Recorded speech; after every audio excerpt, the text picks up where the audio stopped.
Donc là, Marc, j'ai 3 flamands qui dorment, une aigrette sur la gauche. Le conservatoire, tout d'abord, a acquis l'étang il y a une dizaine d'années maintenant.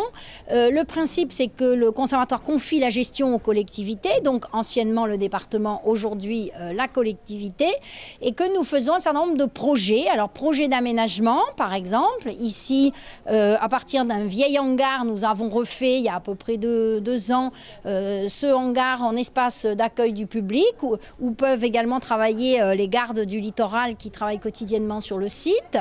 Autre projet également, nous avons réalisé une passerelle piétonne qui permet de découvrir déjà une portion des rives de l'étang et qui sera étendue dans les années qui viennent, de manière à ce qu'on puisse accueillir plus de public.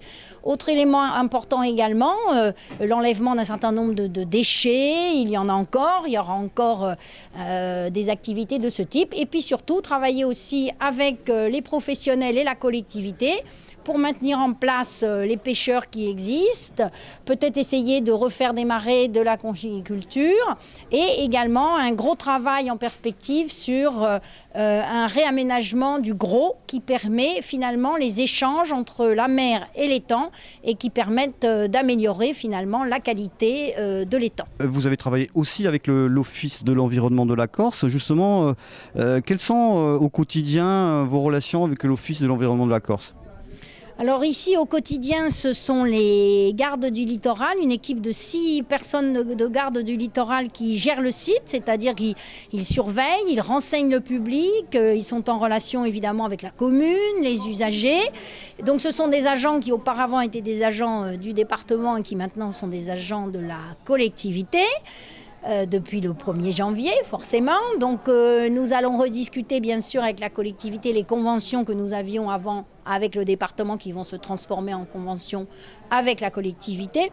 Et nous travaillons évidemment avec l'ensemble des offices. Donc l'Office de l'environnement, effectivement, beaucoup pour des études, parce que nous ne sommes pas forcément, nous, des scientifiques, hein, nous sommes plutôt des personnes qui travaillons sur le foncier et sur l'aménagement. Donc avec l'Office de l'environnement, notamment, qui a des compétences importantes sur les zones humides, mais aussi avec l'Office agricole pour tout ce qui est effectivement compatibilité des activités agricoles avec les espaces naturels protégés par le conservatoire, mais aussi l'office qui est chargé du tourisme, puisqu'effectivement, ici, on a prévu, par exemple, d'essayer d'accueillir une activité de kayak, qui serait donc une activité vraiment touristique, et ce travail se fait en lien avec l'office chargé du tourisme. Voilà, donc en fait, l'activité du conservatoire, c'est vraiment une activité basée sur l'environnement, mais pour ensuite travailler sur l'ensemble, finalement, des secteurs professionnels ou thématiques, pour essayer de faire un ensemble autour d'un territoire donné, ici l'étang d'Urbino.